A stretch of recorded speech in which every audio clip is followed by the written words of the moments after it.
Hey guys, this is my first YouTube video and I wanted to talk about fungi because I just watched a documentary about it and I knew nothing about fungi before watching this, and I learned so much and it's so cool. It's mind-blowing. When we understand something, we care about it. So I want you guys all to care about fungi, because before I never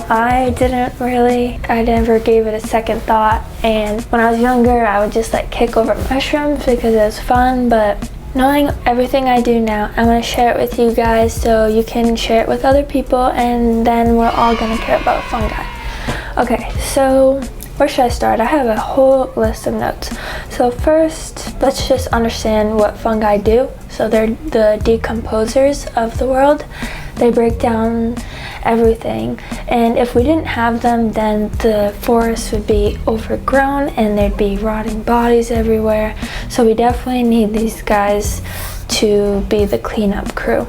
Scientists have been using fungi to research ways to break down oil spills, and so far it's been shown to be the best at doing it compared to like bacteria and stuff, because the fungi will break it down and then they release the spores, and then that attracts bugs, and then the bugs attract other animals, and then it starts a whole new ecosystem rather than everything else that breaks down the oil spills, because that's all they do, break down oil and nothing else. The mushroom that you see coming out of the ground is the reproductive organ of fungi, and they release spores, kind of like a tree releases pollen. They release millions of spores, and actually every time you breathe in, you're probably breathing in about 10 different types of spores. They're everywhere. We've evolved with them. You can also think of the mushroom as like the apple to an apple tree. And then underneath the mushroom,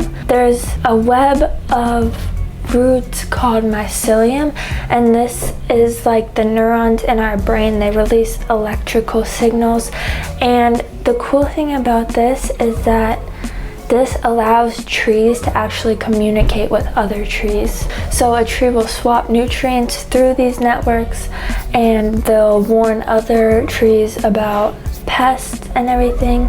Also, a fact is that trees intake carbon, and they store about 70% of the carbon that they intake in their roots, and then they pass it on to the mycelium and they spread it out everywhere, so all this carbon isn't concentrated in just one spot.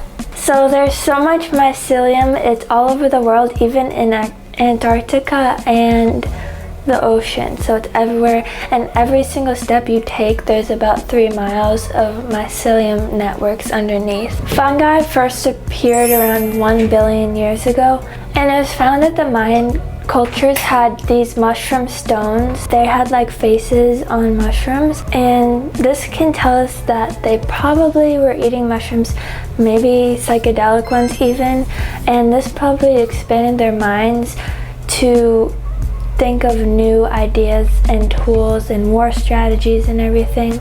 Some types of fungi that we use are lion's mane, and that stimulates nerves to grow in your brain. So more research is needed, but this could possibly be helping with Alzheimer's. And another type is turkey tail, and that has been shown to help with chemotherapy agents and helps them work better, and also helps your immune system. And also penicillin is a fungi, so that just when you take that, it goes in and kills all the bacteria, but it also kills all the good bacteria too, so you gotta be careful about taking penicillin too much. Beer, wine, and cheese are fungi called saprobes. I think that's how you pronounce it. Hypothetically, fungi can live forever, with the oldest one being in Oregon, which is thousands of years old. As long as they have food, they can continue to grow. Fungi is one of the 5 kingdoms of life, and there's been estimated to be around 2.2 to 3.8 million species, with only around 148,000 being found. So if you're on a walk and you find a fungi, you should look up to see if it's been found yet, because you could actually be contributing to research and find a brand new one, which is always fun.